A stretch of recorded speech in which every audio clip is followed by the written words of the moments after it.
Mucho gusto, mi nombre es John Sebastián Bernal Cabrera, soy ingeniero civil y estoy estudiando la especialización en estructuras en la Universidad Santo Tomás de Tunja. Hoy les voy a hablar sobre el sismo que ocurrió el 19 de septiembre de 2017 en México. Es 19 de septiembre, siendo la 1:14 de la tarde, justamente 2 horas antes se había realizado el simulacro por el aniversario del sismo ocurrido en esta misma fecha en 1985. La gente volvía a sus trabajos, volvía a sus hogares, cuando de repente la tierra tembló. Un sismo que duró 20 segundos y marcó nuevamente a una generación. ¿Qué ocurrió exactamente?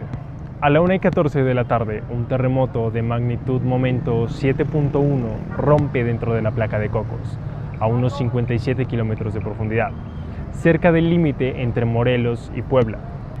Este es un sismo intraslado, de falla normal, distinto al de 1985, que este fue en el contacto entre placas frente a la costa.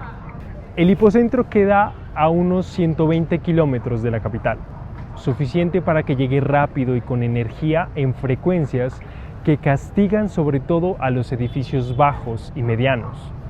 ¿Cómo se sintió en Ciudad de México y por qué? La ciudad está asentada sobre un antiguo sistema de lagos.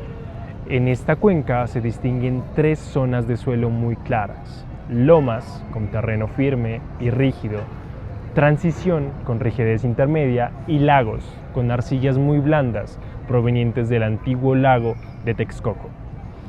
Los suelos del lago amplifican la sacudida y prolongan los periodos. En transición se combinan efectos de amplificación y de cambios bruscos de rigidez.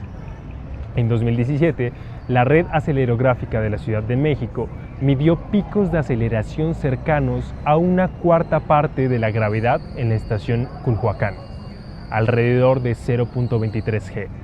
Y otras estaciones reportaron aceleraciones importantes a lo largo del sur y oriente de la ciudad. Por eso, el mapa de daños se concentró en transición y en los depósitos del lago. Lomas, por su suelo firme, sufrió menos amplificación. El saldo humano fue duro. Murieron 369 personas en el país, con 228 fallecimientos en Ciudad de México.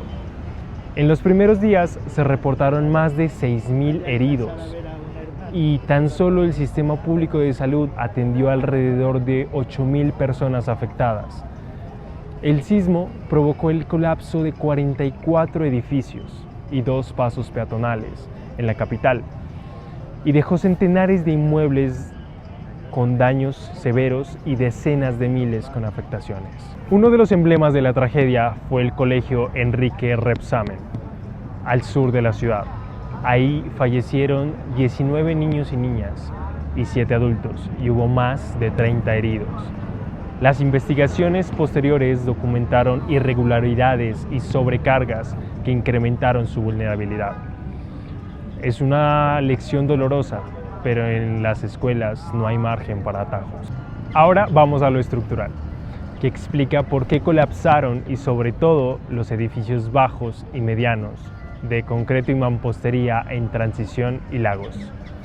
El primer patrón fue la planta baja débil. Muchos edificios tenían en la planta baja espacios abiertos para estacionamientos o locales, muros y columnas que en las plantas superiores. La deformación lateral se concentró ahí. Las columnas recibieron cortantes altos, aparecieron grietas diagonales y el entrepiso se cerró como un acordeón. El segundo patrón fueron las columnas cortas.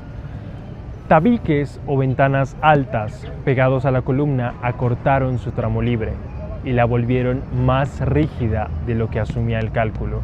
Cuando el edificio se movió, ese tramo corto tomó un cortante enorme y falló de forma frágil, con grietas diagonales muy nítidas.